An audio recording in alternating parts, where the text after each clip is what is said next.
Hi friends, welcome back to our channel Divya home life style. మన సబ్స్క్రైబర్స్కి అంటే మన ఫ్రెండ్స్ అందరికీ కూడా హ్యాపీ ఫ్రెండ్షిప్ డే. ఈ వీడియో అయితే నేను ఫ్రెండ్షిప్ డే రోజు షూట్ చేస్తున్నాను, అంటే సండే షూట్ చేస్తున్నాను. సండే మార్నింగ్ 10 to ఈవినింగ్ 6 వరకు నా వ్లాగ్ని మీతో షేర్ చేసుకోవాలనుకుంటున్నా. ఈ రోజు మార్నింగ్ 10 o'clock అయ్యేసరికి ఇంట్లో పనులన్నీ మ్యాక్సిమం అయిపోయినట్లుగా, అంటే ఇల్లు తుడుచుకోవడం, ఇంటి ముందు ముగ్గు పెట్టుకోవడం, ఇంకా ఫ్రెష్ అయిపోయి దీపం పెట్టేయడం, ఇవన్నీ కంప్లీట్ అయిపోయి వాషింగ్ మిషన్ లో బట్టలు వేసాను, అవి కూడా ఇంకా ఫినిష్ అయిపోయినట్లుగా. ఇంకా లేట్ అయ్యే కొలది ఎండ ఎక్కువైపోతుందని చెప్పి నేనైతే ఫాస్ట్ గా బ్రేక్ఫాస్ట్ కంప్లీట్ చేసుకొని బట్టలు ఆరబెట్టడానికి అయితే డాబా పైకి వచ్చేసాను. ఆల్రెడీ మా పాపను చూసారు కదా ఇంట్లో ఏం చేస్తుందండి. తను కూడా ఫ్రెష్ అయిపోయింది. తనకి కలర్స్, పెయింటింగు, డ్రాయింగు ఇవి ఉంటే సరిపోద్ది, ఇంకేం అవసరం లేదు. ఆల్రెడీ డాబా పైకి అమ్మ హెల్ప్ చేయడానికి నేను కూడా వస్తానమ్మా అని అడిగింది. బట్ ఎండ చూసారు కదా ఎంత దారుణంగా ఉందో. వద్దులే అమ్మ, నువ్వైతే పెయింటింగ్ వేసుకో, నేను వచ్చి చూస్తాను అని చెప్పాను. సో ఇంకా తనైతే హ్యాపీగా తన వర్క్లో తను బిజీ అయిపోయింది. మా పాప కూడా చక్కగా చిన్న చిన్న పనులు ఎంత బాగా హెల్ప్ చేస్తుందంటే, అసలు ఒకవేళ నేను డాబా పైకి తను తీసుకొచ్చానంటే టబ్బులో బట్టలన్నీ ఉంటాయి కదా, ఒక్కొక్కటి తీసుకొచ్చి నేను ఒకటి ఎండబెట్టేలోపు ఇంకొకటి రెడీ చేసి అది కూడా నీట్గా ఎక్కడ మడతలు లేకుండా దులిపి మరీ నాకు ఇస్తుంది. అసలు చిన్న పిల్లే కానీ పనులు ఎంత బాగా హెల్ప్ చేస్తుందో. ఇంకా ఒక్కొక్కసారి నాకు ఏమైనా అనీజీగా ఉందంటే తనకి సుంక అందదు, కానీ అమ్మ నేను గిన్నెలు తోమేస్తానులే అమ్మ, నువ్వు రెస్ట్ తీసుకో అమ్మ అని ఎంత చక్కగా అంటుందో. ఆల్రెడీ ఓల్డ్ వీడియోలో షార్ట్స్ అబ్జర్వ్ చేసినట్లయితే మా పాప లంచ్ చేసేసాక మీరు చూసినట్లుగా అయితే తెలుస్తుంది ఏం చేసిందంటే, గిన్నెలన్నీ సింకులో వేసేసి వాటర్ చల్లేసి మాప్ స్టిక్ తెచ్చి చక్కగా క్లీన్ చేసింది. అదైతే షార్ట్ వీడియోలో పెట్టాను, వీలైతే ఒక్కసారి సెర్చ్ చేసి చూడండి. వాళ్ళ డాడీ ఏమంటారంటే, తినికి చిన్న చిన్న పనులు ఇప్పుడు నేను నేర్పించామనుకో పెద్ద అయ్యాక అంత కష్టంగా అనిపించదు అన్నట్టు చెప్తారు. డాబాపై ఇలా బట్టలు ఎండబెడుతుండగా ఇలా చిన్నపిల్లలు కనిపించారు. వినాయక చవితి చందా అని స్టార్ట్ చేశారు అప్పుడేని. ఇంకా 50 days అలా ఉందనుకుంటా వినాయక చవితి. వీళ్ళని చూస్తుండగా నాకైతే నా చైల్డ్హుడ్ మెమరీ అనేది ఒకటి గుర్తుకొచ్చింది. మేము కూడా ఒక డబ్బాకి కన్నం పెట్టి వినాయక చవితి చందా అని చెప్పి ఇంటింటికి ఇలానే తిరిగే వాళ్ళం. చిన్న బొమ్మను తెచ్చుకొని అది అనిపినప్పుడు ఆ హ్యాపీనెస్ వేరని చెప్పచ్చు. మళ్ళీ అలా ఎంజాయ్ చేస్తే ఎంత బాగుంటుందో అన్నట్లు నాకైతే అనిపించింది. మొత్తానికి బట్టలు ఎండబెట్టుకొని మన పని మనం కంప్లీట్ చేసేసరికి డైరెక్ట్గా కిచెన్లోకి అయితే వచ్చేసాను. బట్ ఒక్క నిమిషం ఫ్యాన్ గాలి పట్టాక పని అనేది స్టార్ట్ చేయొచ్చు అని చెప్పి ఒక 5 minutes అయితే గాలి పడుతున్నాను. అదేంటో కానీ ఆగస్ట్ మంత్ వచ్చినా ఇంకా సమ్మర్లోనే ఉంది మాకైతే. ఇలా బయట ఎండ నుండి వచ్చాక వంట చేయాలంటే ఎలా ఉంటుందంటే, ఆల్రెడీ మనం ఉన్నదే అగ్నికుంపటి పక్కన ఉన్నట్లు అనిపిస్తుంది. ఇంకా ఈ వంట చేయాలబ్బా అన్నట్లు అనిపిస్తుంది నాకైతే మాత్రం. ఇంకా ఆఫ్టర్నూన్ లంచ్లోకి అయితే మా హస్బెండ్ చికెన్ తెచ్చారు. అల్లం వెల్లుల్లి పేస్ట్ కూడా అయిపోయిందని చెప్పి ప్రిపేర్ చేద్దామని వెల్లుల్లిపాయలు అయితే ఒలుస్తున్నాను. ఇంకా ఆనియన్స్ కూడా కట్ చేసేయచ్చని, అన్నీ ఒకేసారి కంప్లీట్ చేసేసుకోవచ్చని దగ్గర పెట్టుకొని కట్ చేసుకుంటున్నాను. మ్యాక్సిమం నేనైతే అల్లం వెల్లుల్లి పేస్ట్ అనేది ఎక్కువగా యూజ్ చేయను. బట్ నాన్ వెజ్ ఇంకా బిర్యానీస్ ఇలాంటి వీటికి పనికొస్తుంది అని చెప్పి 1 week సరిపోయినంత అల్లం వెల్లుల్లి పేస్ట్ అనేది ప్రిపేర్ చేసేసి ఫ్రిడ్జ్లో స్టోర్ చేసుకుంటాను. ఇక్కడ కిచెన్లో నా పని నేను కంప్లీట్ చేసుకుంటూ మా పాపకైతే నేను చదివిస్తున్నాను. ఇక్కడి నుండి ఇంకా తన హాల్లో కూర్చుంది, డౌట్స్ అడుగుతుండగా నేనైతే చెప్తున్నాను.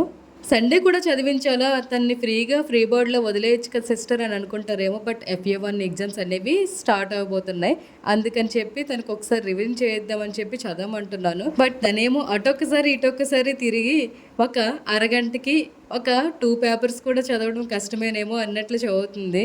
2 papers అని ఎందుకన్నానంటే, ఆల్రెడీ తను చేస్తుంది రివిజన్ కదా, అందుకని అలా అంటున్నాను. వచ్చినవైనా సరే కంప్లీట్ చేసేసి నిమిషంలో హ్యాపీగా ఆడుకుంటాను అని అయితే మా పాప అందు.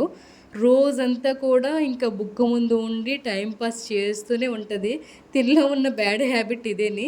చదివిందంటే నిమిషంలో చదివేస్తుంది. ఇంకా మా హస్బెండ్ అయితే చికెన్ తెచ్చేసారు. ఈరోజు అయితే ఎప్పుడు అంత తయారు ఎక్కువగా చికెన్, బట్ ఈరోజు అయితే 1 kg ఇలా తెచ్చారు.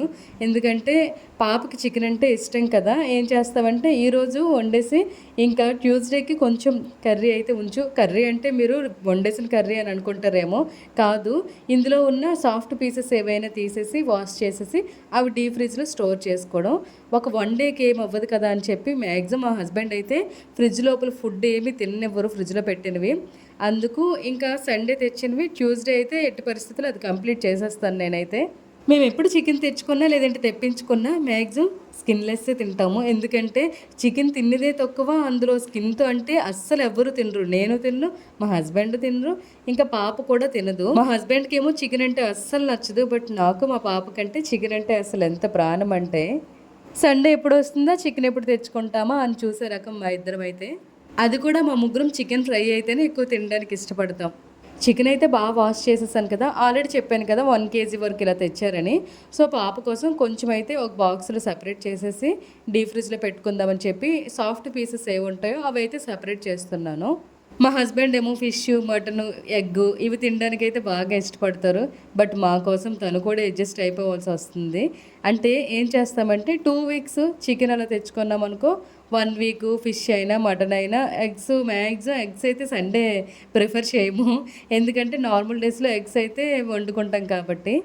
1 మంత్‌లో 2 టైమ్స్ అలా అయితే ఫిష్ అవి తెస్తారు. ఇంకా ఫిష్ వచ్చేసరికి నేను, మా హస్బెండ్ తింటాం గానీ, పాప తినడానికి ఇష్టపడదు ఇక్కడ. ఫ్రై చెయ్యమ్మా తింటాను అని అంటుంది. చూడాలి. బట్ ఇక్కడ పీసెస్ ఏంటంటే ఫిష్ ఫ్రై చేయాలంటే పీసెస్ సన్నంగుంటే బావుంటాయి. కానీ ఇక్కడ అలా చెయ్యరు. కొంచెం లావుగా ఉంటాయి. అంటే పులుసుకి తగ్గట్టుగా వాళ్ళైతే కట్ చేసి ఇస్తారు. కానీ అవి ఫ్రై చేసామంటే లోపల పచ్చి పచ్చిగా ఉన్నట్టు అనిపిస్తదని చెప్పి నేనైతే ఫ్రై చేయను. బట్ ఈసారి మా పాప కోసం అయితే ఫిష్ ఫ్రై చేయడానికైతే ట్రై చేయాలి. చికెన్ ఫ్రై చేసుకొని చక్కగా తినేస్తాను కానీ చికెన్‌లో చేయి పెట్టాలంటే అదేంటో గాని అస్సలు నాకైతే ఇష్టం ఉండదు. మరి ఎలా వండుతున్నావు సిస్టర్ చికెన్‌లో చేయి పెట్టకుండా అని అంటారేమో. మ్యారేజ్ అయిన నుండి కూడా నేనే ఇంకా చేయి పెడుతున్నాను. అదే మా అమ్మ ఉందనుకో మా అమ్మ చేతే వాష్ చేయించేస్తాను. నాకేంటో కానీ అస్సలు నచ్చదు చికెన్ అయినా, మటన్ అయినా, ఫిష్ అయినా కడగాలంటే. బట్ మనకి మ్యారేజ్ అయిన తర్వాత మనలో ఎన్ని చేంజెస్ వస్తాయి కదా! చాలా చేంజ్ అయిపోతాం. చాలా కాంప్రమైజ్ అయిపోతాం ఇంకా.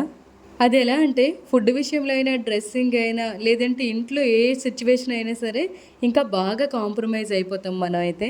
ఇప్పుడు చికెన్ కోసం అయితే అల్లం వెల్లుల్లి పేస్ట్ ప్రిపేర్ చేసేసుకుంటున్నాను. డాబా పైన బట్టలు ఎండబెట్టుకొని వచ్చిన తర్వాత ఇప్పుడు ఆల్రెడీ ఇంతవరకు చేశాను కదా పనులు. అంటే అల్లం వెల్లుల్లి పేస్ట్ కోసం రెడీ చేయడం, ఆనియన్స్ అవన్నీ రెడీ చేసుకొని ఉంచుకోవడం, చికెన్ వాష్ చేయడం, ఇంక ఈ అల్లం వెల్లుల్లి పేస్ట్ ప్రిపేర్ చేయడం, ఇవన్నీ కూడా ఫ్యాన్ ఆన్ చేసుకొని నేనైతే పనులు చేస్తాను.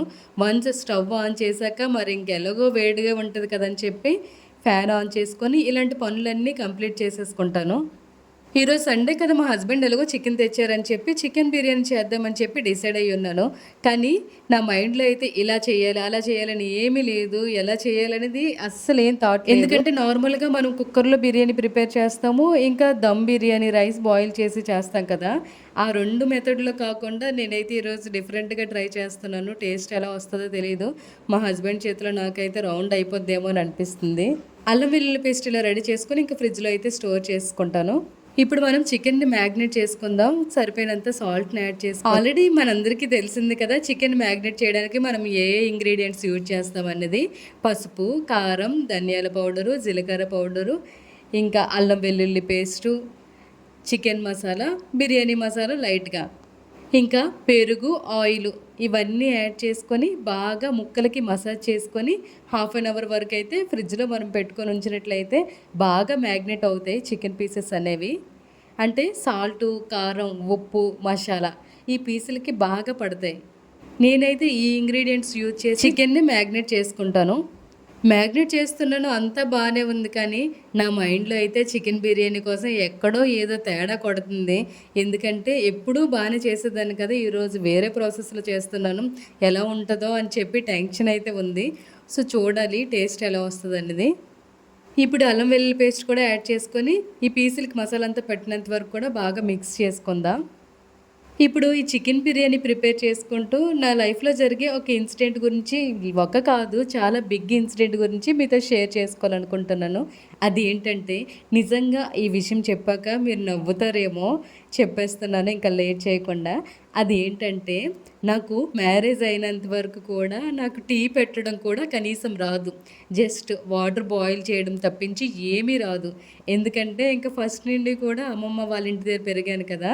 అక్కడ ఏంటంటే చదువుకోవడం, తినడం, ఆడుకోవడం, స్కూల్‌కి లేదంటే కాలేజ్‌కి, ఇంట్లో ఏవైనా చిన్న చిన్న పనులుంటాయి కదా! ఇల్లు తుడవడం అని, బట్టలు మడత పెట్టమని, ఇంకా ఇంటిని మాత్రం నీట్‌గా ఆర్గనైజ్ చేసుకొని ఉంచేదాన్ని. ఎక్కడైనా డస్ట్ ఉన్నట్లయితే క్లీన్ చేయడం, ఇవన్నీ నాకైతే బాగా అలవాటు. కానీ వంట విషయానికొచ్చేసరికి నేను చేయనులే అంటే మా అత్త దగ్గర పెరిగాను. అత్త, మాయ దగ్గర అయితే ఎక్కువగా. అంటే అమ్మమ్మ వాళ్ళ ఇంటి దగ్గర. అత్త అయితే అన్నీ చేసేసేది. అందుకు మాకేం తెలీదు. ఇంకా నేర్చుకోలేదు కూడాను. అలాంటి సిచ్యువేషన్ రాలేదు ఇంకా. పెళ్ళైనంత వరకు అలాగా ఎవ్వరు ఉండరేమో అనుకుంటా. అలాంటి సిచ్యువేషన్ అయితే నేను ఒక్కదాన్నే ఫేస్ చేశాననుకుంటా. అసలు ఏ పని గూడా చెప్పేవారు కాదు. ఇప్పుడు ప్రెజెంట్‌లోకొస్తే కేరా ఎందుకు చికెన్ బిర్యానీలు ఏస్తారేమో అని డౌట్ రావచ్చు కదా! కాదండి. మా పాపకి ఇంకా చదువుకుంటుండగా ఏదో ఒక స్నాక్స్ అడుగుతది. సో, తనకి ఈ కీరాని స్లైసెస్‌గా కట్ చేసి ఇచ్చేసుకున్నట్లయితే తను తింటది. ఇంకా చదువుకుంటది. తన పని తను అయిపోద్ది. ఇంకా మనకి డిస్టర్బ్ కూడా చేయదు. ఇంక ఇప్పుడు మనం పాస్ట్‌లోకి వెళ్ళినట్లుగా అయితే నాకైతే అసలు వంట విషయంలో ఏ చిన్నది కూడా చెప్పకుండా నన్ను పెంచారు. అంటే అది వాళ్ళ తప్పు కాదు, నా తప్పే అనుకోవచ్చు. ఎందుకంటే నాకు కూడా నేర్చుకోవాల్సిన సిచ్యువేషన్ రాలేదు. ఏంటంటే అన్నీ చేయడం, వాళ్ళు మనకి దగ్గరగా అందించడం. అంటే ఎవరైనా సరే విలేజ్‌లో పెరిగిన దానికి, సిటీలో పెరిగిన దానికి చాలా వేరియేషన్ ఉంటదని నాకైతే తెలిసింది. సిటీలో పెరిగిన వాళ్ళకి పనులనేవి కొంచెం కొంచెం తక్కువగా చేయటం, హెల్పింగ్ అనేది ఉంటదేమో అనిపిస్తది. అదే విలేజ్‌లో పెరిగిన వాళ్ళకి ఏంటంటే, ప్రతి ఒక్కటి కూడా వాళ్ళ అమ్మ వాళ్ళని చూసి ఇంటి దగ్గర వాళ్ళు లేకపోయినా పొలానికి వెళ్తారు కదా! వాళ్ళ ఇంటికి వచ్చేసరికి ఇల్లంతా క్లీన్ చేసుకోవడమైనా, బట్టలు ఏవైనా ఉంటే అవి వాష్ చేయడమైనా, లేదంటే వంట చేసుకోవడం, ఇలా అన్నీ నేర్చుకుంటారు కదా! కానీ సిటీలో అలాగ లేదు. అమ్మ వాళ్ళు ఎక్కడికెళ్ళినా మనకి వండేసి, పెట్టేసి, జాగ్రత్తలు చెప్పేసి వెళ్ళడమే తప్పించి అందుకేనేమో సిటీలో పెరిగిన వాళ్ళకి పనులనేవి కొంచెం తక్కువగా వస్తాయి. అంటే ఇలా వంట చేయడం అనేది నేర్చుకోవడం ఇలా ఉంటాయి కదా! ఇలాంటివన్నీ. కానీ ఏదేమైనాను నాకు నా మ్యారేజ్ అయ్యేసరికి నాకు టీ పెట్టడం కూడా రాదు. అయ్యో! సిస్టర్ మీ హస్బెండ్ పని బలి బలి బలిరా బలి సాహోరే బాహుబలి అని అనుకుంటారేమో. అవునండి. అది కరెక్టేనండి. నా వంట ప్రయోగం అంతా కూడా మా హస్బెండ్ పైనే చేశాను. నిజంగా నేను చేసే వంటయితే నాకే తినడానికి వామిటింగ్ వచ్చేలా ఉంది. బట్ తనైతే ఎంత చక్కగా తిన్నారంటే, అంటే ఆ వంట ఎంతో బావుంది. అది చూడడానికి గానీ, తినడానికి గానీ ఎంతో టేస్ట్‌గా ఉంది. పర్ఫెక్ట్‌గా ఉంది అన్నట్టుగా ఒక్కరోజు కూడా కనీసం సాల్ట్ ఎక్కువైతే మాత్రం అడిగేవారు కానీ, తక్కువైనా కారం ఏమైనా ఎక్కువైనా ఏమనేవారు కాదు. తక్కువైనా కూడా ఏమనేవారు కాదు. బట్ సాల్ట్ ఎక్కువైతేనే మాత్రం కొంచెం సాల్ట్ ఎక్కువైందని అనేవారు. అసల ఏమి రానిది నాకు మా హస్బెండ్ వల్లనే నేనైతే వంట నేర్చుకున్నాను. అలాగని నాకు వంట నేర్పించలే తనైతే. చేస్తుండగానే నాకే అనిపించింది. ఇదేంటబ్బా! తినడానికి ఇలా ఉంది. తనేమో ఏమో అనకుండా తినేస్తున్నారు. నిజంగా గ్రేట్ కదా! అని అనిపించింది. ఒకరోజు అడిగాను నేను తననైతే. ఇది తినడానికి ఎలా ఉందంటే, "బానే ఉంది" అని అన్నారు. నిజం చెప్పానంటే నిజంగా బానే ఉంది అని అన్నారు. బట్ నేనైతే మాత్రం నాకేంటి తినడానికి ఇలా అనిపిస్తుంది, నాకు నచ్చట్లేదు అస్సలు అన్నట్లు అడిగితే తనేమన్నారంటే, "మనకిష్టమైన వాళ్ళు ప్రిపేర్ చేసింది అది ఎంత దరిద్రంగా ఉన్నా, ఎలా ఉన్నా సరే అమృతంలా ఉన్నా అది బాగున్నా, బాగోకపోయినా అది బానే ఉంటది. అంటే నువ్వంటే నాకిష్టం కాబట్టి నువ్వెలా ప్రిపేర్ చేసినా అది బానే ఉంటది. నువ్వైతే ఫీల్ అవ్వకు. నీకెలా వస్తే అలా వండు. నో ప్రాబ్లమ్" అన్నట్లు తనైతే చెప్పారు. ఇంకా ఇలా కాదని చెప్పి నేనైతే యూట్యూబ్ సెర్చ్ చేసి, లేదంటే మా అత్తకి కాల్ చేసి వంటలన్నీ ఒక్కొక్కటి నేర్చుకోవాలి. నాకే తినడానికి ఇలా అనిపిస్తుంది. ఇది కరెక్ట్ కాదని చెప్పి మెల్లమెల్లగా వంటలన్నీ చక్కగా నేర్చేసుకున్నాను. అంటే మా హస్బెండ్‌కి ఎలా ఇష్టమైతే ఇంకా అలా వండాలని చెప్పి నేర్చుకున్నాను. కానీ నేను మా హస్బెండ్‌లో అబ్జర్వ్ చేసిన థింగ్ ఏంటంటే, నాకు వంటలు రానప్పుడు తను ఎలాగ రియాక్ట్ అయ్యారో, వంటలొచ్చాక కూడా సేమ్ అదే రియాక్షన్ తనలోనైతే. అంటే బాలేనప్పుడు కూడా బావుందని చెప్పారు. బాగున్నప్పుడు కూడా బావుందనే చెప్పారు. యాజ్ ఎ హౌస్ వైఫ్ ఇంతకంటే ఒక అమ్మాయికి కావాల్సింది ఏముంటది చెప్పండి?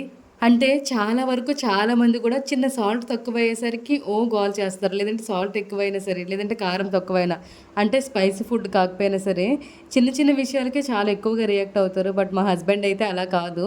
ఫుడ్ ఎలా ఉన్నా సరే అసలు ఎంత కామ్‌గా తింటారంటే, ఒకవేళ ఆ ఫుడ్‌లో ఏమైనా సాల్ట్ తక్కువున్నా, ఎక్కువున్నా ఏదైనాను తినేసాక అప్పుడు చెప్తారు స్లోగా.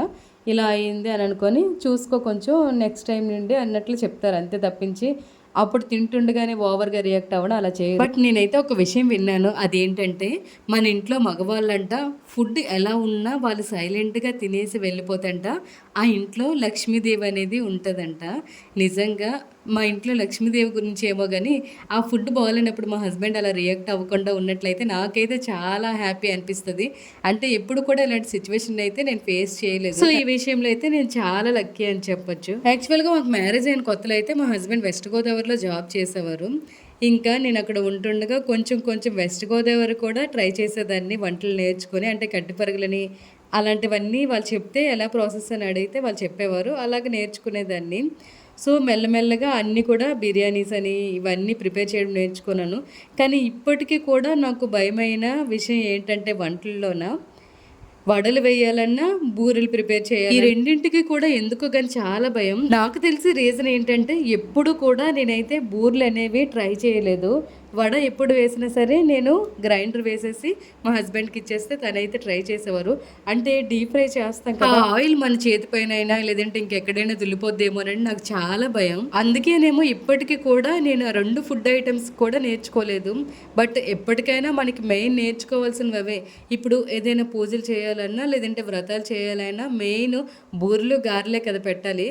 సో ఇంకా నేనైతే నేర్చుకుందామని చెప్పి డిసైడ్ అయ్యాను. బట్ ఎప్పుడు ఆ టైం వస్తుంది అనేది చూడాలి నేర్చుకోవడానికి. ఇప్పుడు ప్రెజెంట్లోకి వస్తే ఆల్రెడీ మనం ఫ్రైడ్ ఆనియన్స్ అయితే ఫ్రై చేసి పెట్టుకొని ఉంచుకున్నాం. ఇంకా బిర్యానీ కోసం అయితే తాలింపు వేస్తున్నాను. ఇందులో తాలింపు వేసేసి ఇంకా చికెన్ కూడా నేను ఫ్రై చేసేసుకుంటున్నాను ఇదే బౌల్లోన. చెప్పాను కదా ఎప్పుడు ట్రై చేయనట్లుగా ఈరోజు డిఫరెంట్గా ట్రై చేస్తున్నానని. అంటే ఎప్పుడు నేను చికెన్ దమ్ బిర్యానీ ప్రిపేర్ చేసినా రైస్ సెపరేట్గా బాయిల్ చేసుకొని ఇంకా చికెన్ మ్యాగ్నేట్ చేసుకుంది ఉంటుంది కదా, అది వేరేగా ఫ్రై చేసుకున్న వాళ్ళం. ఇంకా అది కాకుండా ఫ్రైడ్ ఆనియన్స్ ఇంకా సపరేట్ చేసుకొని ఉంచుకొని వేరేగా బిర్యానీ కోసం తాలింపు వేసాము. బట్ ఈరోజు అలా కాదు. ఏం చేశానంటే చికెన్ ఏదైతే ఫ్రై చేయడానికి తాలింపు వేసుకున్నానో అదే ఇంకా నేను వేరేగా తాలింపు అంటూ ఏమీ యాడ్ చేయలేదు. ఈ తాలింపులో బిర్యానీ హోల్ మసాలా ఉంటాయి కదా, అవన్నీ కూడా అంటే చెక్క, లవంగాలు, మిరియాలు, జాజికాయ, జాపత్రి, బిర్యానీ ఆకు అంటే పలవ ఆకు అంటారు కదా, అది పలవ పువ్వు, ఇవన్నీ తాలింపులు యాడ్ చేసుకొని ఇంకా మిక్స్ చేసుకుంటున్నాం. అలాగే ఇందులో మనము పచ్చిమిరపకాయలు, కరివేపాకు, అల్లం వెల్లుల్లి పేస్ట్ కూడా లైట్గా యాడ్ చేశాను. అలాగే ఆల్రెడీ మనం ఫ్రై చేసి పెట్టుకున్న ఫ్రైడ్ ఆనియన్స్ కాకుండా ఇంకో 2 ఆనియన్స్ అయితే స్లైసెస్గా కట్ చేసుకొని ఈ తాలింపులోకి అయితే యాడ్ చేసుకున్నాను. ఇప్పుడు ఈ ఆనియన్స్ ఫ్రై అయిన తర్వాత ఇందులోకి ఆల్రెడీ మనం మ్యాగ్నేట్ చేసి పెట్టి ఉంచుకున్న చికెన్ యాడ్ చేసుకొని కొంచెం కొంచెంగా మిక్స్ చేసుకుంటూ ఫ్లేమ్ని మీడియంలోకి అడ్జస్ట్ చేసుకొని పైన లిడ్ కవర్ చేస్తూ ఫ్రై చేసుకుందాం. ఇప్పుడు చికెన్ ఫ్రై అనేది చికెన్లో వచ్చే వాటర్తోనే చికెన్ పీస్ అనేది బాయిల్ అయిపోవాలి, అంటే ఫ్రై అయిపోవాలి. ఈ చికెన్లో ఉన్న వాటరు ఇంకా పచ్చితనం పోయినంత వరకు కూడా చికెన్ అయితే ఫ్రై చేసుకుందాం ఇలా. ఇంకా ఫైనల్గా చికెన్ అయితే ఫ్రై అయిపోయింది కదా, ఇప్పుడు మనం కొంచెం చికెన్ అయితే ఆ ప్యాన్లో ఉంచేసుకొని మిగిలిన చికెన్ అయితే వేరే బౌల్లోకి సపరేట్ చేసుకుందాం. అసలు ఈరోజు బిర్యానీ అయితే ఎప్పుడు ప్రిపేర్ చేయని మెథడ్లో అయితే ప్రిపేర్ చేస్తున్నాను. ఇప్పుడు చికెన్ ఫ్రై చేసాం కదా, అందులో తాలింపు వేసాం కదా, అదే తాలింపు చికెన్ కోసం ఇంకా బిర్యానీ కోసం అన్నట్లుగా ఇంకా కొంచెం చికెన్ అయితే ఇందులో ఉంచేసానని చెప్పాను కదా. ఇంకా రైస్ అయితే 1.5 గ్లాస్ వరకు తీసుకున్నాను. 1.5 గ్లాస్కి ఇంకా 3 గ్లాసెస్ ఆఫ్ వాటర్ని అయితే ఇందులో యాడ్ చేసుకోవాలి. అందులోనూ నేను చేసింది ఏంటంటే 1 గ్లాస్ అయితే బాస్మతి రైస్ ఉంది, ఇంకా ఒక 1/2 గ్లాస్ వరకు సిల్క్ రైస్ అయితే యాడ్ చేశాను. ఫుల్లీ కన్ఫ్యూజ్ అయిపోయిన వాటర్ ఎలా యాడ్ చేయాలనేది. ఒక్క నిమిషం కూల్గా ఆలోచించేసరికి అప్పుడు వచ్చింది ఆలోచన. మనం బాస్మతి రైస్ తీసుకుంది 1 గ్లాస్ కాబట్టి 1.5 గ్లాస్ వాటరు, ఇంకా సిల్క్ రైస్ తీసుకుంది ఒక 1/2 గ్లాస్ కాబట్టి 1 గ్లాస్ వాటర్ అని చెప్పి మొత్తానికి 2.5 గ్లాసులు వాటర్ అయితే యాడ్ చేసుకొని కొంచెం బిర్యానీ మసాలా యాడ్ చేసుకొని ఆ వాటర్ బాగా బాయిల్ అయిన తర్వాత ఆల్రెడీ మనం రైస్ వాష్ చేసి పెట్టుకొని ఉంచుకున్నాం కదా, ఆ రైస్ని అయితే ఈ వాటర్లోకి యాడ్ చేసుకొని కుక్ చేసుకుందాం. ఇంకా నేనేమో కిచెన్ ఇలా వంట చేసుకుంటుండగా మా పాప వచ్చి చూసారా కెమెరా ముందు ఎన్ని వేషాలు వేయాలంటే అన్నీ వేస్తూ ఉంటుంది. ఇంకా సందు దొరికిందంటే చాలు చదువు దగ్గర నుండి లేవడానికని చెప్పి ఏవో ఒక షాక్స్ వెతుకుతూ ఉంటుంది. తినడానికని చెప్పి ఇదిగోండి ఏదో ఒక రీజన్ వెతుక్కొని వచ్చి ఇలా వేషాలు వేస్తుంది మా పాప. అదే నార్మల్ టైంలో తినడానికి ఏమైనా ఇచ్చినట్లుగా అయితే అస్సలు వద్దని చెప్పి ఎక్కడో దగ్గర మూల పడేస్తుంది ఏమైనా తినడానికి ఇచ్చామనుకో. కానీ ఇప్పుడు చూసారా చదువుతుండగా అయితే చక్కగా దారిలోకి వస్తుంది, ఏవి ఇచ్చినా తింటుంది, లేకపోతే ఇవ్వకపోయినా అడిగి మరీ తింటుంది. ఇలాంటి వేషాలన్నీ మా పాపేనా లేదంటే చిన్నపిల్లలు అందరూ ఇలానే ఉంటారా అనేది నాకైతే డౌటు. ఇంకా వాటర్ అయితే బాయిల్ అయిపోయింది కదా, ఈ వాటర్లోకి ఆల్రెడీ మనం వాష్ చేసి పెట్టించుకున్న రైస్ని కూడా యాడ్ చేసుకుందాం. ఇంకా ఈ రైస్ బాయిల్ అయ్యేలోపు నేనైతే ఏం చేస్తానంటే వంట చేస్తుండగానే ఏవైనా గిన్నెలు ఉంటాయి కదా, అవి ఒక్కొక్కటి క్లీన్ చేసేయడం అయినా లేదంటే డస్ట్ ఎక్కడైనా పడుతుంది కదా, అవి క్లీన్ చేసేయడం అంటే ఇలాంటి పనులన్నీ ఈ గ్యాప్లో అయితే చేసేసుకుంటాను. ఇప్పుడు మనం బాస్మతి రైస్ ఇంకా సిల్క్ రైస్ ఈ 2 కూడా మిక్స్ చేసి వండుతున్నాం కదా. ఎలా అంటే ఇప్పుడు డైరెక్ట్గా కుక్ చేస్తున్నాం కాబట్టి మనం అట్టేసరి వండిన రైస్ బాయిల్ అయినప్పుడు బబుల్స్లా వచ్చి ఇంకా రైస్ కనిపిస్తూ ఉంటుంది కదా, అప్పుడు ఆ టైంలోనే మనం ఫ్లేమ్ని సిమ్లోకి అడ్జస్ట్ చేసుకున్నట్లయితే రైస్ అనేది బాగా కుక్ అవుతుంది. ఇంకా అన్నీ వేసాను కానీ తాలింపులు అయితే కొత్తిమీర అయితే యాడ్ చేశాను. ఇంకా ఇందులో మర్చిపోయానని చెప్పి ఇంకా ఫాస్ట్గా కట్ చేసేసి ఇందులో కూడా కొత్తిమీరని అయితే యాడ్ చేసి ఇప్పుడు ఈ రైస్ ఒక 80% బాయిల్ అయిన తర్వాత ఇందులోకి ఆల్రెడీ మనం ఫ్రై చేసి పెట్టి ఉంచుకున్న చికెన్ ఉంది కదా, ఆ చికెన్ అయితే ఇప్పుడు రైస్లోకి అయితే యాడ్ చేసుకోవాలి. ఎందుకంటే చికెన్లో ఉన్న గ్రేవీ అంతా కూడా రైస్కి బాగా పట్టి మసాలా అంతా కూడా రైస్కి బాగా పడుతుంది కదా. సో ఇప్పుడు మనం యాడ్ చేసుకున్నట్లయితే బిర్యానీ టేస్ట్ అయితే చాలా బాగుంటుంది. ఇంకా ఇలా ఫ్రై చేసి పెట్టి ఉంచుకున్న చికెన్లో నేనేం చేశానంటే ఇంకో 4 పీసెస్ అలా అయితే వేరేగా ఉంచాను. ఎందుకంటే మా హస్బెండ్ అయితే ఫ్రై చేసి ఉంచిన చికెన్ అయితే తింటారు బిర్యానీతో పాటు. ఇంకా కర్రీ లేదా అన్నట్లు అడుగుతారు. అది కూడా గ్రేవీ కర్రీ అయితే తినరు, తనతో వచ్చిన బాగా. ఆల్రెడీ మనం ఎలాగో చికెన్ ఫ్రై చేసి పెట్టి ఉంచుకున్నాం కదా, ఆ ఫ్రైని కొంచెం ఉంచేసుకుంటే సరిపోద్దని చెప్పి అలా ఉంచేసుకున్నాను. ఇంకా చూసినట్లయితే సాల్ట్ అయితే కొంచెం సరిపోలేదు. సో కొంచెం సాల్ట్ అయితే యాడ్ చేసుకున్నాను. అంటే ఇలా వేడిగా ఉన్నప్పుడే సాల్ట్ అనేది మెల్ట్ అయ్యి బాగుంటుంది కదని చెప్పి. అలాగే ఆల్రెడీ మనం ఫ్రై చేసి పెట్టి ఉంచుకొని ఫ్రైడ్ ఆనియన్స్ ఉన్నాయి కదా, అవి కూడా యాడ్ చేసుకొని కొంచెం లైట్గా అయితే మిక్స్ చేసుకోవాలి. ఎందుకంటే అవి బాస్మతి రైస్ కాబట్టి విరిగిపోతాయని ఇక్కడ చెప్తున్నానే, కానీ ఆల్రెడీ రైస్ అయితే కొంచెంగా ముక్కలుగా అయిపోతుంది. అలాగా ఆల్రెడీ ఫ్రైడ్ ఆనియన్స్ అనేవి కొంచెం ఎక్కువగానే ఫ్రై చేసేసాను. అలాగా కొంచెం మిక్స్ వేస్తున్నాను. సో ఇంకోసారికి యూజ్ అవుతాయి అని చెప్పి నేనైతే వేరే బాక్స్లో అయితే స్టోర్ చేసుకొని ఉంచుకుందామని చెప్పి అవి అయితే సైడ్కి ఉంచేసాను. రైస్ ఒక 80% బాయిల్ అయింది కాబట్టి ఇంకో 20% అయితే బాయిల్ అవ్వాలి. సో ఇప్పుడు మిగిలిన 20% బాయిల్ అయినంత వరకు కూడా మనం ఇలా కుక్ చేసుకుందాం సిమ్లో ఉంచుకొని. ఆల్రెడీ చెప్పాను కదా, ఫ్రైడ్ ఆనియన్స్ అయితే కొంచెం ఎక్కువగా ఫ్రై చేసేసాను అని చెప్పి అవి అయితే ఫ్రిడ్జ్లో స్టోర్ చేసుకుంటాను. ఈలోపు మళ్ళీ ఇంకెప్పుడైనా మనం ప్రిపేర్ చేసినట్లయితే అవి యూజ్ అవుతాయి అని చెప్పి. ఇగోండి ఫైనల్గా చికెన్ బిర్యానీ అయితే రెడీ అయిపోయింది. చూసారా, ఆల్రెడీ రైస్ అయితే కొంచెం ముక్కలుగా అయిపోయింది. ఎందుకంటే మనం బాస్మతి రైసు ఇంకా సిల్క్ రైస్ ఈ రెండు మిక్స్ చేసి ఉంటాం కదా, వాటర్ కంటెంట్ అనేది కొంచెం ఎక్కువైందేమో. సో కొంచెం అలా ముక్కలుగా అయిపోయింది. కానీ బిర్యానీ అయితే టేస్ట్ ఓకే అని చెప్పచ్చు. మరీ ఎక్సలెంట్ అని చెప్పను, లేదంటే తక్కువ అని చెప్పను. ఇంకా ఇక్కడేమో మా పాప చూడండి హ్యాండ్ వాష్ చేయకుండా కూర్చుంపోయి అన్నట్లుగా ఇంకా చెప్తుంది, లేదు నేను ఆల్రెడీ హ్యాండ్ వాష్ చేసుకున్నాను చూడు అని చెప్పి నేను చూపిస్తున్నాను. ఈ చికెన్ బిర్యానీ చూసి మా హస్బెండ్ ఏమో నాకు చికెన్ బిర్యానీ అంటే అంత ఇష్టం ఉండదు కదా, ప్లెయిన్ బిర్యానీ ప్రిపేర్ చేయొచ్చు కదా అని అన్నట్లు అన్నారు. ఇంకా ఎప్పుడైనా సరే వెజిటేబుల్ బిర్యానీ ఇంకా చికెన్ ఫ్రై అయితే ప్రిపేర్ చేయని చెప్పారు. సరే అని చెప్పి ఇంకా ఆఫ్టర్నూన్ లంచ్ అయితే కంప్లీట్ చేసేసాను. ఆఫ్టర్నూన్ లంచ్ అయిన తర్వాత ఇంకా వెంటనే నేనైతే గిన్నెలు క్లీన్ చేసేస్తాను. ఎందుకంటే మనం బద్దకించినట్లయితే అవి ఈవినింగ్ వరకు కూడా అలానే ఉంటాయి. తర్వాత ఏమైనా ఆఫ్టర్నూన్ మనం కొంచెం అలా రెస్ట్ తీసుకొని నిద్రపోయామనుకో, ఈవినింగ్ వచ్చేసరికి పనులు కొంచెం ఉంటాయి కాబట్టి కొంచెం ఇబ్బందిగా అనిపిస్తుంది అన్నీ ఒకేసారి చేయాలంటే. సో ఇప్పుడైతే మార్నింగ్ తోమిన గిన్నెలు అయితే గిన్నెల స్టాండ్లో ఉంటే ఆ పైన గిన్నెల స్టాండ్లో సర్దేశాను. ఇప్పుడైతే ఈ గిన్నెలను అయితే వాష్ చేసుకుందాం. అదేంటి సిస్టర్ ఇంకా గిన్నెలు తోమ ముందే కడిగేస్తున్నారని అనుకుంటారేమో, అదేం కాదండి. నాకేంటంటే నాలో ఉన్న బ్యాడ్ హ్యాబిట్, నేను గిన్నెలు తోమే ముందు గిన్నెలకి ఒక్క ఎంగిలి కూడా లేకుండా ఇలా క్లీన్ చేసుకొని సింకులో కూడా ఇంకా ఒక్క మెతుకు కూడా, అంటే హ్యాండ్ వాష్ చేస్తాం కదా, అవేమీ లేకుండా క్లీన్ చేసుకున్నాక తోముతాను. ఏంటో కానీ ఏదో సామెత ఉంటుంది కదా, శనగొట్లుడు పని చేస్తే వడగలి వర్షం పడింది ఏదో అన్నట్లుగా.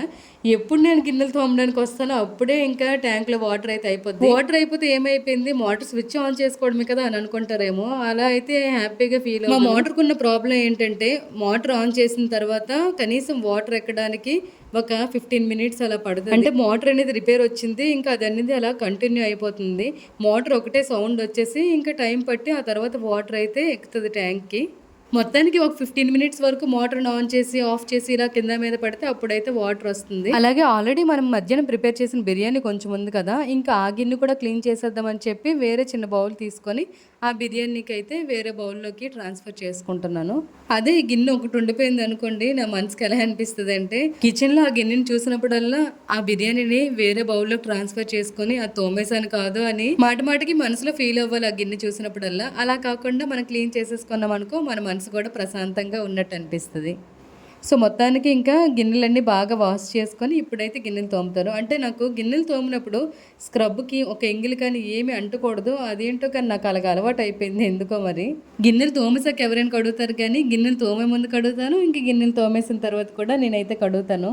అసలు మార్నింగ్ లేచి నుండి కూడా పనులు రెస్ట్ తీసుకుందామంటే, అంటే పనులు ఆపిస్తే అది ఆటోమేటిక్గా రెస్ట్ అవుతుంది, కానీ చేస్తుండగా ఏదో ఒక పని కనబడుతూనే ఉన్నట్లు అనిపిస్తుంది. అలాగని పని మానేసి మనమైతే రెస్ట్ తీసుకోలేం కదా. ఇప్పుడు మిమ్మల్ని ఒక క్వశ్చన్ అడుగుతాను నేను. అంటే ఇంట్లో ఇలాగా ఖాళీగా ఉండకుండా, అంటే కనిపించిన పని అంతా మనం చేస్తాం కదా, ఒక హౌస్ వైఫ్కి ఇలా పని చేసిన దానికి మనము ఎంత శాలరీ ఇవ్వచ్చు చెప్పండి? ఎంత శాలరీ ఇస్తే సరిపోతుంది అసలు? అలాంటిది జాబ్ చేయట్లేదా? ఇంట్లో ఖాళీగా ఉంటున్నావా? అని సింపుల్‌గా తీసి పడేస్తారు కదా! అదే మనము ఆ పనికి వెళ్ళినట్లయితే మన ఇంట్లో పని ఎవరు చేస్తారు చెప్పండి? మన ఇల్లు నీట్‌గుంటే మనకు ప్రశాంతంగా ఉన్నట్లు అనిపిస్తది. నాకైతే మాత్రం అలానే అనిపిస్తది. అదేంటో గాని ఒక్కరోజు మా అమ్మ వాళ్ళ ఇంటికి వెళ్ళి వచ్చినా సరే, అటు నుండి వచ్చిన తర్వాత ఇల్లంతా చిందరవందరగా అనిపిస్తది నాకెందుకో కానీ. అంటే మనం ఆల్రెడీ క్లీన్ చేసి వెళ్ళినా సరే, ఎందుకో ఆ ఫీలింగ్‌లానే అనిపిస్తది. మళ్ళీ ఇల్లంతా క్లీన్ చేసుకున్న తర్వాత అప్పుడు ప్రశాంతంగా ఉన్నట్లు అనిపిస్తది. ఎవరు చెప్పారురా బాబు ఈ లైఫ్ అన్నట్టుగా ఉంది. ఇంకా మార్నింగ్ లేచింది ఇంకా మొదలు. మార్నింగ్ అయితే ఇంక బ్రేక్‌ఫాస్ట్‌లోకి ఏం వండాలబ్బా? మధ్యాహ్నం అయితే ఇంక మధ్యాహ్నం లంచ్‌లోకి ఏంటబ్బా? ఇంకా నైట్ వచ్చేసరికి నైట్ డిన్నర్‌లోకి ఏం వండాలబ్బా? అంతలోనే ఇంకా ఉదయం తిన్న గిన్నెలు మధ్యాహ్నం క్లీన్ చేసుకోవాలి. మధ్యాహ్నం తిన్న గిన్నెలు సాయంత్రం క్లీన్ చేసుకోవాలి. నైట్ తిన్న గిన్నెలు ఇంక నైటే క్లీన్ చేసుకుంటే మంచిది. ఎందుకంటే మార్నింగ్ లేచేసరికి మనకి ఫ్రెష్‌గా ఫీలింగ్ ఉండాలంటే నైట్ తిన్న గిన్నెలు నైటే క్లీన్ చేసుకుంటే ఇంకా ఫ్రెష్‌నెస్ అనేది అనిపిస్తది. అదే మనం నైట్ తిన్న గిన్నెలను సింక్ నింపుగా అలా ఉంచేసి, ఆ ఒక్క పావుగంట, అరగంట కోసం బద్ధకించేసి, బెడ్ పైకి ఎక్కేసి, హ్యాపీగా నిద్రపోయి, మార్నింగ్ లేచి కిచెన్‌లోకి వెళ్ళేసరికి సింక్‌లో గిన్నెలు చూస్తే ఉంటదండి ఆ ఫీలింగు. ఛా! ఇంకా ఈ రోజంతా ఇదే పనేమో అన్నట్లుగా అనిపిస్తది. అదే ఒక్కసారి నైట్ తిన్న గిన్నెల్ని నైట్ క్లీన్ చేసుకొని, స్టవ్ క్లీన్ చేసుకొని, కిచెన్ టాప్‌ని క్లీన్ చేసుకొని, కిచెన్‌ని ఒక్కసారి అలా నీట్‌గా తుడిచేసుకొని ఉంచుకోండి. మార్నింగ్ లేచి మనం కిచెన్‌లోకి వెళ్ళేసరికి ఎంత హ్యాపీగా అనిపిస్తదంటే, ఆ డే అంతా కూడా అదే పీస్‌ఫుల్‌గా అనిపిస్తది. నేనైతే అలానే చేస్తాను. ఇంకా మీలో ఎవరైనా ఇలా నైట్ గిన్నెలు తినేసి సింక్‌లో వదిలేసినట్లయితే ఇలా ఒక్కసారి ట్రై చేసి చూడండి. మార్నింగ్ ఆ హ్యాపీనెస్సే వేరని చెప్పొచ్చు. యాక్చువల్‌గా ఈరోజు ఫ్రెండ్‌షిప్ డే కదా! మేము మా ఫ్రెండ్ స్వప్న, నేను ఇంకా మంగ మేమైతే ఫ్రెండ్‌షిప్ బ్యాండ్స్ అయితే కట్టుకుందాం అని అనుకున్నాం. అంటే మేము అంటే నేను అనుకున్నాను. మా పాపకి ఇంకా వాళ్ళ ఫ్రెండ్స్ ఉన్నారు కదా! వాళ్ళ ఫ్రెండ్స్‌కి తను కట్టినట్లుగా ఇంకా నేనేమో మా ఫ్రెండ్స్‌కి కడదాము అని అయితే అనుకున్నాను. బట్ చూడాలి అవుతదో అవ్వదన్నది. మా ఫ్రెండ్ స్వప్న ఏమో వేరే ఊరెళ్ళింది. ఇంకా వచ్చేసరికి ఈవినింగ్ అవుతది. ఇంకా మంగ వాళ్ళు మా ఫ్రెండ్ మంగ ఉంది కదా! తను కూడా ఇంకా తిరుపతి అయితే వెళ్ళింది. ఆ రోజే వచ్చారు. సో, ఇంకా దేవుడి దగ్గర ప్రసాదం పెట్టడం ఇవన్నీ ఉంటాయి కదా! నాకు వీలైతే వాళ్ళకి కూడా అవ్వాలి కదా! అలాగని వాళ్ళ ఇంటికి మనం వెళ్ళలేము. వాళ్ళ ఇల్లు కొంచెం దూరం. తినేమో రాలేదు. సో, చూద్దాం నేనైతే అడిగాను. వాళ్ళు వస్తారా? రారా? ఏంటనేది చూడాలి. ఇంకా ఈ గిన్నెలన్నీ తోమేయడం అయిపోతే నేనైతే రెస్ట్ తీసుకుందామని చెప్పి ఫిక్స్ అయ్యి ఉన్నాను. ఎందుకంటే ఈరోజు మార్నింగ్ లేచిన నుండి కూడా పనులు అలానే ఉంటున్నట్లు అనిపించాయి. ఒక్క నిమిషం కూడా అస్సలు చేరబడలేదు. జస్ట్ ఆనియన్స్ కట్ చేసినప్పుడు అలా కూర్చున్నాను అంతేని. ఆల్రెడీ ఇప్పుడు టైం వచ్చేసరికి 3 ఇలా అవుతుంది. సో, ఇవన్నీ కంప్లీట్ చేసుకున్న తర్వాత ఒక 4 వరకు అలా అయితే హ్యాపీగా రెస్ట్ తీసుకొని ఇంకా ఈవినింగ్ మన పనులనైతే మనం కంటిన్యూ చేసుకోవాలి. ఇంక మొత్తానికి ఈ బిర్యానీ తపాయిలతో అయితే నేను కుస్తీ పడుతున్నాను. ఆల్రెడీ ఇందులో బిర్యానీ చేశాను కదా! కొంచెం అడుగైతే పట్టింది. సో, అది వదిలినంత వరకు కూడా నాకు నిద్ర పట్టదు. ఎందుకంటే ఇప్పుడు కొంచెం లైట్‌గా తోమేసి వదిలేసామనుకో అది అలానే ఉండిపోద్దని నా ఫీలింగ్. స్మెల్ కూడా వస్తదేమో ఆల్రెడీ చికింది కదా అని చెప్పి. మొత్తానికి తపాయిలనైతే ఒక 3 సార్లు ఇలా తోమాను. అప్పుడు ఇలా వచ్చింది. సో, ఇంకా ఇక్కడ చుట్టూ ఉన్న వాటర్‌ని అయితే ఇలా క్లీన్ చేసుకున్నట్లయితే నీట్‌గా అనిపిస్తదని చెప్పి సింక్‌లో ఏం డస్ట్ లేకుండా ఇదంతా కూడా ఇలా క్లీన్ చేసేసుకుంటున్నాను. ఫైనల్‌గా మన గిన్నెలు తోమేయడం అయితే అయిపోయింది కదా! ఈ రోజుకి ఒక పెద్ద గండం గడిచింది. సారీ ఈ పూటకు ఒక పెద్ద గండం గడిచింది అన్నట్లయితే అనిపిస్తుంది. ఇంకా మళ్ళీ నైట్ వరకు గిన్నెలైతే తోమక్కర్లేదు. సో, ఇప్పుడు రెస్ట్ తీసుకొని మళ్ళీ మన వర్క్‌లోకి అయితే మనం జాయిన్ అయిపోతున్నాం. ఈవినింగ్ 4:30 ఇలా అవుతుంది. సో, ఇంకా ఇల్లు తుడవడం అయితే స్టార్ట్ చేసేసాను. ఇలా ఈ పనులన్నీ చేస్తుండగా నాకైతే ఏమనిపించిందంటే గడియారంలో ఉన్న ముళ్ళు ఎలా అయితే రౌండ్‌గా తిరుగుతదో, ఇంకా మన లైఫ్ కూడా అంతేనేమో. డే స్టార్ట్ అయినప్పటి నుండి ఎండింగ్ వరకు కూడా సేమ్ అదే పొజిషన్ అన్నట్లు నాకైతే అనిపిస్తుంది. అదేంటో గాని మార్నింగ్ ఎంత తుడిచినా, ఎంత క్లీన్ చేసుకున్నా, ఇంకా ఈవినింగ్ వచ్చేసరికి జస్ట్ లైట్‌గా అయినా ఇలా తుడుచుకున్నట్లయితే బావుంటదని చెప్పి అంటే చెప్పాను కదా ఆల్రెడీ ఓల్డ్ వీడియోలో. మనం దీపం పెట్టే ముందు ఇలా ఇల్లు తుడుచుకొని ఉంచుకుంటే మంచిది కదా! ఇంకా మా పాప ఏమో ఎక్కడివక్కడ తీసి పడేస్తది చార్జర్లు, ఇంకా బొమ్మలు ఏవైనా సరే. సో, కొంచెం లైట్‌గా ఇలా నీట్‌గా సెట్ చేసుకున్నట్లయితే సరిపోతది. ఇంకా నేను కూడా కుర్చీలో బట్టలున్నాయి కదా! అవి ఇంతకు ముందు మడతపెట్టినవి అలానే వదిలేసాను. అవి కూడా ఇంకా కబోర్డ్‌లో అయితే సర్దాలి. ఈరోజు బయటున్న ఎండకి, ఇంట్లో ఉన్న హీట్‌కి, నేను చేసిన పనులకి సరిపోయిందిలే సంబరం అన్నట్లు ఉంది. ఫుల్‌గా స్వెట్టింగు, హీటు ఇంకా చాలా చిరాకుగా ఉన్నట్లు అనిపిస్తుంది. బట్ ఎంత చిరాకుగున్నా ఇంట్లో పనులైతే మన పనులు మనం చేసుకోవాలి కదా! అవన్నీ ఎక్కడికి వెళ్ళిపోవు కదా! ఇంకా నాకు నేనే రియలైజ్ అయ్యి నా పనులు నేనైతే చేసుకుంటున్నాను. ఇంకా నా అదృష్టం ఏంటంటే ఈరోజైతే ట్యాప్ వాటర్ అయితే రాదు. నిజంగా ట్యాప్ వాటర్ వచ్చిందంటే ఈవినింగ్ 4 నుండి ఇంకా ఆ వాటర్ కోసం వెయిట్ చేస్తూ ఉండాలి. వచ్చిన వాటర్ ఏమో చాలా చిన్నగా వస్తది. జనమేమో ఎక్కువ మంది. సో దానికోసం అయితే ఒక 2 అవర్స్ అలా స్పెండ్ చేస్తేనే అవుతుంది. లేదంటే మా హస్బెండ్ ఏమో ప్యూరిఫైర్ పెట్టించవా అని చెప్పి నేను అడుగుతాను, తనేమో తాగకూడదని చెప్పి మా ఇద్దరికి ఉన్న గోలే ఇదంతా కూడా. అంతా బాగానే ఉంది కానీ మీరు ఒక్కరే కనిపిస్తున్నారు, పాప ఇంతకి ఎక్కడికి వెళ్ళినట్లే అని అనుకుంటారేమో. మా ఫ్రెండ్ స్వప్న వాళ్ళ ఇంటికి అయితే వెళ్ళింది, మా ఇంటి ఎదురుగే వాళ్ళ ఇల్లు. సో వాళ్ళ పిల్లలు కూడా ఈరోజు ఇంటి దగ్గర ఉంటారు కదా, హాలిడే అని చెప్పి ఆడుకోవడానికి వెళ్ళింది. అమ్మ అక్క వాళ్ళ ఇంటికి వెళ్తాను ఆడుకోవడానికి అని చెప్పి అంటే సరే అయితే వెళ్ళి వచ్చి అని చెప్పాను. ఇంకా వెళ్ళింది కానీ వెళ్ళినంత వరకే మన మాట వింటది. రావడంలో తన ఇష్టమే ఇంకా. సో తనకి ఎప్పుడు నచ్చితే అప్పుడు వస్తది. ఇంకా నేను కూడా ఏమి అన్నో ఆడుకుంటది కదా అని చెప్పి వదిలేస్తాను. మొత్తానికి ఇల్లు తొడ్డం అయిపోయింది. నా కోసం చూడండి ఎన్ని బట్టలు వెయిట్ చేస్తున్నాయో. సో ఇవన్నీ ఇప్పుడు మనం ఫాస్ట్గా మడత పెట్టేయాలి. అదే బద్ధకంతో ఈ బట్టలన్నీ నేను కిందకి తీసుకెళ్ళానంటే, ఫర్ సపోజ్ చెప్తున్నాను, ఈ బట్టలన్నీ తీసుకెళ్ళానంటే అదే టబ్బులో పెట్టేసి ఒక 3 days వరకు కూడా అలానే ఉంటాయి. మరలా ఆ బట్టలన్నీ కూడా నలిగిపోయిన తర్వాత అప్పుడైనా మడత పెట్టడం తప్పదు కదా. సో అదేదో నీట్గా ఇలా ఎండాయి కదా, ఇలా వేడి మీద బట్టలు మడత పెట్టుకున్నట్లయితే చాలా బాగుంటాయి. ఐరన్ చేసిన ఫీలింగ్లా అనిపిస్తుంది. సో ఫాస్ట్గా అయితే ఇప్పుడు మనం బట్టలు కూడా ఫోల్డ్ చేసేసుకోవాలి. ఇలా బట్టలు మడత పెడుతుండగా కొంచెం లైట్గా వాకింగ్ అనేది చేసేస్తాను నేనైతే. ఈ బట్టలు ఫోల్డ్ చేసేయడం అయిపోయిన తర్వాత ఇంకా టీ పెట్టుకొని తాగాలి. మా హస్బెండ్ వస్తారని చెప్పి వెయిట్ చేస్తూ ఉన్నాను. ఇంకిద్దరం ఒకేసారి తాగేయచ్చు కదా, మళ్ళీ వెయిట్ చేయడం అవన్నీ ఎందుకని చెప్పి. సో తను వచ్చాక ఇంక టీ పెట్టుకొని తాగాలి. ఈవినింగ్ 5:30 ఇలా అవుతుంది కానీ మా పాప అయితే ఇంకా ఇంటికి రాలేదు. స్వప్న వాళ్ళ ఇంటికి వెళ్ళిందని చెప్పాను కదా. సో తను వస్తే తనకు కూడా మిల్క్ హీట్ చేసేసి ఇచ్చేయాలి. ఈవినింగ్ అయింది కదా, ఇంకా మా ఫ్రెండ్ స్వప్న ఆల్రెడీ వేరే ఊరు వెళ్ళిందని చెప్పాను కదా, తను వచ్చేసి ఉంటుందని చెప్పి తనకి కాల్ చేశాను. ఇంకా తను కూడా వచ్చేసింది. ఇంకా మంగ కూడా కాల్ చేస్తే తను కూడా వస్తానన్నది. ఇక్కడ మీకోసం అయితే క్లౌడ్స్ చూపిస్తాను ఎంత బాగున్నాయి కదా అని చెప్పి చెప్తున్నాను. సో అందరికీ ఓకే కాబట్టి ఇంక అందరూ గ్యాదర్ అవుతామని చెప్పి ఫ్రెండ్షిప్ బ్యాండ్స్ కూడా కట్టుకుందామని చెప్పి అయితే డిసైడ్ అయిపోయాం. ఇంకా ఈ బట్టలు ఫోల్డింగ్ అయిపోయిన తర్వాత కిందకి వెళ్ళి టీ తాగేసిన తర్వాత మా పాపను రమ్మనాలి, ఇంకా రాలేదు. వచ్చిన తర్వాత తనకు కూడా స్నానం చేయించేసి నేను కూడా ఫ్రెష్ అప్ అయిపోయి దీపం పెట్టాలి. ఇంకా దీపం పెట్టేసిన తర్వాత వంట కూడా ఉంటుంది. బట్ వాళ్ళు వచ్చేసినట్లయితే వంట తర్వాత చేసుకుంటాను, ఇంకా ఫ్రెండ్షిప్ బ్యాండ్స్ కట్టుకున్న తర్వాత. సో ఫస్ట్ దీపం పెట్టేసి అక్కడికైతే వెళ్ళాలి. సో ఫాస్ట్గా బట్టలు అయితే అందుకే ఫోల్డ్ చేసేస్తున్నాను. నిజానికి వాషింగ్ మిషన్ ఉంది కాబట్టి బతికిపోయానని చెప్పొచ్చు. ఈ బట్టలు ఎంత మడత పెట్టినా అస్సలు తరగట్లేదు. అదే వాషింగ్ మిషన్ లేదనుకో ఇవన్నీ కూడా నా చేతితో నేను ఉతకాల్సిందే, నా పని అయిపోయినట్లుగా. అసలే నా నడుము అస్సలు సపోర్ట్ చేయదు ఈ బట్టలు ఉతకడానికి. ఎందుకంటే కొన్ని హెల్త్ ప్రాబ్లమ్స్ వల్ల అస్సలు నా నడుము అయితే సపోర్ట్ చేయదు. మొత్తానికి ఎలాగోలా కింద మీద పడి బట్టలు అయితే మడత పెట్టేసాను. ఇప్పుడు మెరూన్ కలర్ డ్రెస్ వేసుకొని ఫ్రెండ్షిప్ బ్యాండ్ కట్టుకోవడానికి అయితే వెళ్తుంది. నా మార్నింగ్ 10 నుండి ఈవినింగ్ 6 వరకు షూట్ చేసిన వ్లాగ్. ఫైనల్ గా స్వప్న వాళ్ళ ఇంటికి అయితే వచ్చేసాం. ఈ ఫ్రెండ్షిప్ డే సెలబ్రేషన్ అనేది నెక్స్ట్ వీడియోలో షేర్ చేస్తాను. ఇంతకీ ఈ సండే వ్లాగ్ మీకు నచ్చిందని అయితే అనుకుంటున్నాను. కుదిరితే మన ఛానల్ సబ్స్క్రైబ్ చేసుకొని వీలైతే ఒక చిన్న లైక్ ఇవ్వచ్చు కదా ప్లీజ్.